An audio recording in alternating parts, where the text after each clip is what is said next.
ഹരി ഓം ശ്രീ ഗുരുഭ്യോ നമഃ. ഓം ഹരി ശ്രീ ഗണപതേ നമഃ. അവിഘ്നമസ്തു. ശ്രീ ഗുരുഭ്യോ നമഃ. സദാശിവസമാരംഭാം ശങ്കരാചാര്യമധ്യമാം അസ്മദാചാര്യപര്യന്താം വന്ദേ ഗുരുപരമ്പരാ. ഓം ശ്രീ മഹാത്രിപുരസുന്ദരേ നമഃ.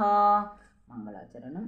സൗന്ദര്യലഹരീ കർത്രേ സർവമംഗളദായിനേ ശങ്കരാചാര്യവര്യായ യതിരാചായതേ നമഃ. നമുക്കെല്ലാവർക്കും ഭഗവതിയുടെ അനുഗ്രഹം ഉണ്ടാവണേ എന്ന് പ്രാർത്ഥിച്ചുകൊണ്ട് 78ാമത്തെ ശ്ലോകം. സ്ഥിരോ ഗംഗാവർദ്ധ തനമുകുളരോമാവലിലത കലാവാലം കുണ്ഠം കുസുമശരതേജോഹുതഭുജഃ രതേർലീലാകാരം കിമവിതവനാഭിർഗിരിസുദേ ബിലദ്വാരം സിദ്ധേർഗിരിശനയനാനാം വിജയതേ.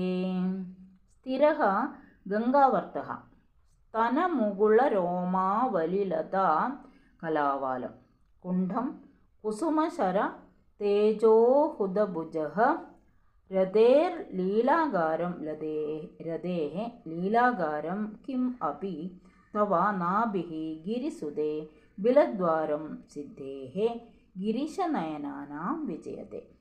ഹേ ഗിരിസുതേ, അല്ലയോ പർവ്വത നന്ദിനി, തവ അങ്ങയുടെ നാഭിപ്രദേശം സ്ഥിരഃ ഇളകാത്തതായ ഗംഗാവർത്തഃ ഗംഗാ ജലത്തിലെ ചുഴിയാകുന്നു. ഇളക്കൊന്നുമില്ല, അതായത് നാഭിപ്രദേശം ഇളകിയാൽ പിന്നെ അത് പൊക്കിൾ കൊടിയാണെന്ന് പറയാൻ പറ്റില്ലല്ലോ. അപ്പോൾ അവിടെ ഇളകാത്തതായ ചുഴിയാകുന്നു എന്ന് പറഞ്ഞു. സ്തനമുകുള രോമാവലി ലതാകലാവാല, സ്തനങ്ങളാകുന്ന പൂമൊട്ടുകളോട് കൂടിയ രോമാവലി രൂപലതയുടെ തടമാകുന്നു ആ പ്രദേശം. കുസുമ ശര തേജോ ഹുത ഭുജഃ, കാമദേവന്റെ പ്രതാപാഗ്നിക്ക് കുണ്ഠം ജ്വലിക്കുവാനുള്ള ഹോമകുണ്ഠമാകുന്നു എന്നും പറയുന്നു. രതേഹെ, രതീദേവിയുടെ ലീലാകാരം കേളിയും ഗൃഹമാകുന്നു. രതീദേവി ആരാ? കാമദേവന്റെ പത്നി. ഗിരീശ നയനാനാം, പരമശിവന്റെ ദൃഷ്ടികൾക്ക് സിദ്ധേഹെ, പരമശിവൻ ആ തപോബലത്തിലാണല്ലോ എപ്പോഴും.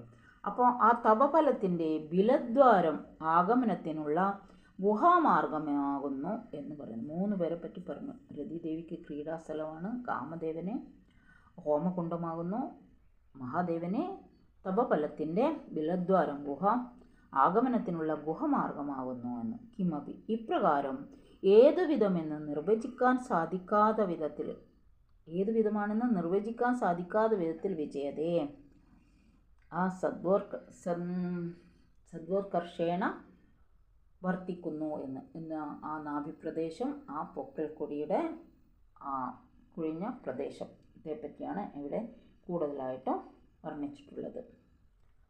ഒരു ലതയായിട്ട്, ആ ലതയുടെ തടം ആ പൊക്കിൾ പ്രദേശം, അതിൻ്റെ മുകളിലുള്ള രോമാവലി ലത, ആ ലതക്കുള്ള മൊട്ടുകളാണ് സ്തനകുജ അങ്ങൾ എന്ന് പറഞ്ഞു.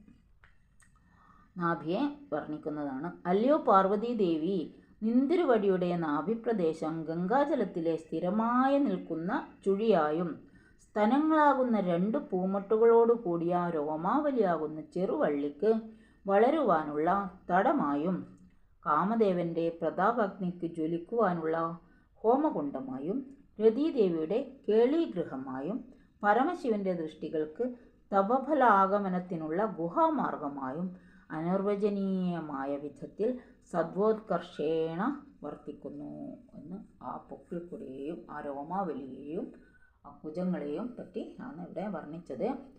ഹരി ഓം ശ്രീ ഗുരുഭ്യോ നമഃ. കായേന വാചാ മനസേന്ദ്രിയർവ്യാം ബുദ്ധ്യാത്മനാ വാ പ്രകൃതേ സ്വഭാവാത് കരോമി യദ്യ സകലം പരസ്മൈ നാരായണായേതി സമർപ്പയാമി. ശ്രീമന്നാരായണായേതി സമർപ്പയാമി. ശ്രീ മഹാദേവ്യേതി സമർപ്പയാമി. സർവത്ര ദേവീ നാമസങ്കീർത്തനം. ശ്രീ മഹാദേവ്യേ നമഃ. ഹരി ഓം ശ്രീ ഗുരുഭ്യോ നമഃ. ഹരി ഓം.